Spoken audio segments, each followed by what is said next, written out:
মায়ের জন্য একটা ব্লাউজ বানাচ্ছি। অনেক দিন হলো মায়ের জন্য ব্লাউজ বানানো হয়নি, শাশুড়ি মায়ের জন্য। আমার জন্য তো আমি খুব একটা বানাই না, কাস্টমারের ব্লাউজগুলোই বানাই। সুতির কাপড় এনেছিলাম, থান কাপড় বাজার থেকে, সেই দিয়েই বানাচ্ছি। গরমের মধ্যে অনেক ভালোই হবে সুতির কাপড় দিয়ে ব্লাউজ বানালে। মা বলেছিল গোল গলা সাধারণ সিম্পল ব্লাউজ, যেটা কিনা বাড়িতে পরা যায়, সেরকম একটা ব্লাউজ বানাতে বলেছে। তো আমি যে ব্লাউজ কেটেছি, এই কাটিংটা আমি শেষে দেখাবো। কিভাবে সেলাই করছি সেটাই এখন দেখাচ্ছি। জানি না কেমন হবে ব্লাউজটা। তো মেপে ঠিকঠাক মতো কাট হয়েছে কিনা সেটা দেখে সমানভাবে কেটে নিয়েছি। তো ব্লাউজটা প্রথমে কাটাটা দেখালাম না কেন, যে আমি তো সেরকমভাবে ভিডিওটা বানাতে পারিনি। এই যে এরকম ফর্মা করে নিয়েছি প্রথমে। ফর্মাগুলো কিন্তু পেপারেই করে নিয়েছি। ব্লাউজটা মাঝখানে রেডিটা দেখিয়ে দিলাম, শেষে এবার কাটাটাও দেখাবো। জানেনই তো এলোমেলো। এই যে পেপারে ফর্মাগুলো কেটে নিয়েছি। আমাদের মহিলাদের একটু পেপারে ফর্মা কেটে নিলে সুবিধেই হয়, আর ড্রয়িং করতে হয় না নতুন করে। তো এই যে যা সাধারণত মাপগুলো যেগুলো হয় সেগুলো দিয়ে দিলাম, দাগ দিয়ে দিলাম। টেবিলেই কাটতে বসেছি, নয়তো আমি মেঝেতেই কাটি, শুধু ভিডিও করব বলে। সেই জন্য সেরকমভাবে ভিডিও তো করা হয় না। প্রতিদিনই ভাবি যে আমি বড় ভিডিও দেব, ব্লাউজের কাটিংয়ের ভিডিও দেব, কিন্তু দেওয়া হয়ে ওঠে না এডিট করার ভয়ে।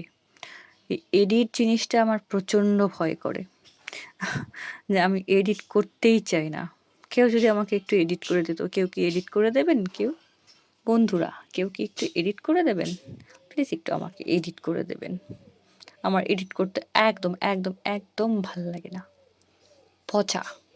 এই যে ব্লাউজের কাপড় পিছলে পিছলে পড়ে যাচ্ছে, কলম দিয়ে দাগ দিয়ে নিচ্ছি। দাগ দেওয়ার যে চকটা আছে সেটাও খুঁজে পাচ্ছি না, কিচ্ছু খুঁজে পাই না। সেলাই করতে আসলে মাথাটা খারাপ হয়ে যায় টোটাল। এইভাবে করেই ফর্মাগুলোকে কাগজে করে নিলে অনেকটাই সুবিধা হয়। সেই মাপ অনুযায়ী বসিয়ে কাটা যায়। ওই যে ছোট্ট একটু কাপড়ের মধ্যে কিন্তু আমি ৩ নাম্বার টুকিটাও বসিয়ে কলম দিয়ে দাগ দিয়ে কেটে নিচ্ছি। আর কেউ যদি বলো যে ফর্মাটা কি করে করতে হয়, সেটাও আমি নয় দেখিয়ে দেবো, যদি কেউ কমেন্ট করে তাহলে। আমি কিন্তু এমনিতে ভালোই সেলাই পারি, মন্দ নয়, মোটামুটি চলে যায়। আমাদের বাড়ি গ্রামে, গ্রামের বাড়িতে সেরকম কোনো ডিজাইনার ব্লাউজ কেউ খুব একটা পরে না, সাধারণ ব্লাউজই সবসময় সবাই পরে। আর এমন নয় যে আমি ডিজাইন পারি না, সবই পারি, শিখেছি। আমার ম্যাডাম আমাকে সবই শিখিয়েছেন। আমার মতো মেয়েকে ম্যাডাম সেলাই শেখাতে পেরেছেন, এটাই তো আমার জন্য অনেক। আমি তো ভেবেছিলাম যে আমি কিছুই হয়তো পারবো না, কিন্তু দেখছি না, সেলাইটা আমি ভালোই পারি। আমার খুব ভালোও লাগে, বেশ ভালোও লাগে সেলাই করতে। কি করব, সারাদিন ব্যস্ততার মধ্যেও আমি সেলাইটা একটু নিয়েও হলেও বসি। তাছাড়া তো মোবাইল দেখিয়ে কাটিয়ে দিলে তো আর হবে না, না? সেলাইটাও তো করতে হবে। আমার কাছে অনেক কাস্টমারই আসে, ওদের নাকি পছন্দ হয় আমার কাজ, ভালো লাগে। তো আপনারা যদি ডিটেলসে কাজগুলো দেখতে চান তাহলে অবশ্যই অবশ্যই কমেন্টে জানাবেন। আমি দেখুন হাতার কাপড়টাও কেটে নিয়েছি, সবগুলো কাপড় কিনেছি, সবগুলো টুকরো টুকরো, টোটাল ৯টা টুকরো। এই যে হাতাটাকে সেট করে